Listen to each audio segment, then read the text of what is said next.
Hello there everyone, Bart here, and welcome to another movie review.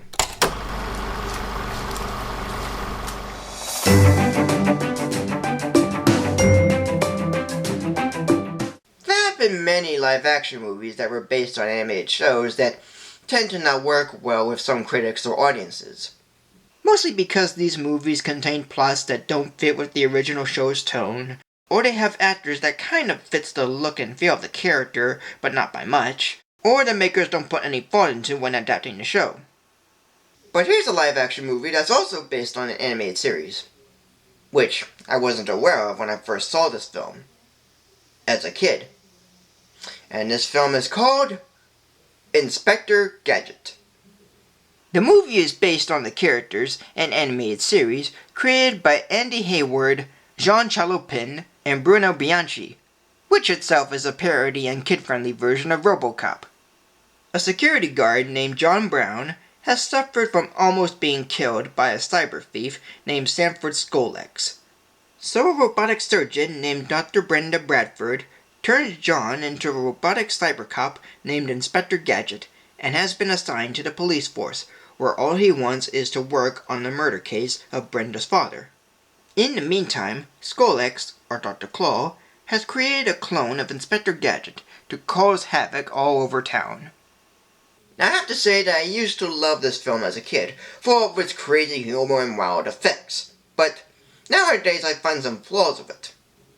Mostly with how the characters aren't developed well enough, certain story points aren't explained much, and editing that's pretty choppy and too fast.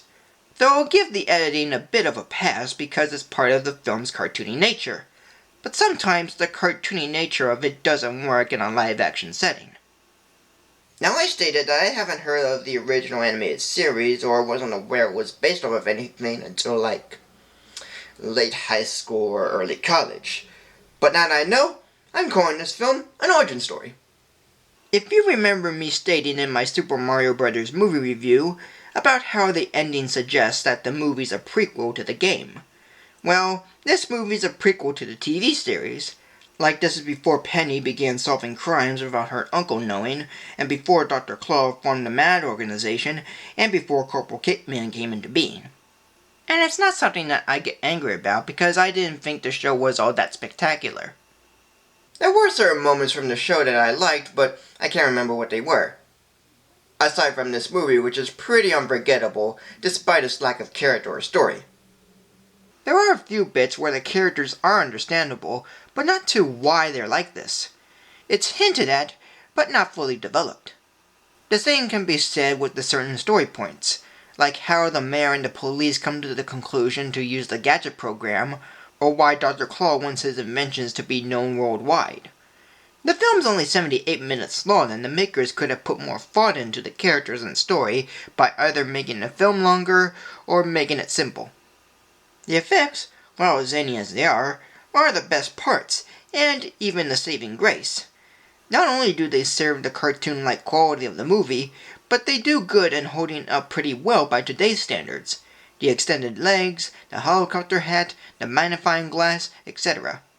Each of them are done well, and each of them are very fun.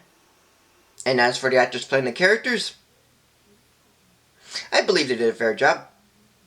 Matthew Broderick plays John Brown / Inspector Gadget and Robo-Gadget. Rupert Everett plays Sanford Skolex / Dr. Claw. Joey Fisher plays Brenda Bradford / Robo-Brenda. Michelle Trachtenberg plays Penny. Andy Dick plays Kramer. Sherry O'Terry plays Mayor Wilson. Mike Haggerty plays Sykes. Dabney Coleman plays Chief Quimby. And D.L. Hewley voices the Gadget-Mobile. As a whole, this movie is crazy and all over the place, but it's kind of a joy to watch. The characters, though not developed enough, are fine for the most part. The story, as an origin story, is fine, and the effects are crazy yet enjoyable. Director David Kellogg had made a decent enough film with its wacky effects and cartoony attitude, though the character developments tend to lack and certain elements of the story aren't brought up or even explained much. Yet, it's one of those guilty pleasure films for me, and saying that makes me feel good to know that I still have a soft spot for it. So today, this movie will be given a rating of 2.5 plus stars. Just a little under 3 stars. So thank you for joining me. Like, comment, subscribe. Follow me on Facebook or Twitter. And tune in next week for a new video.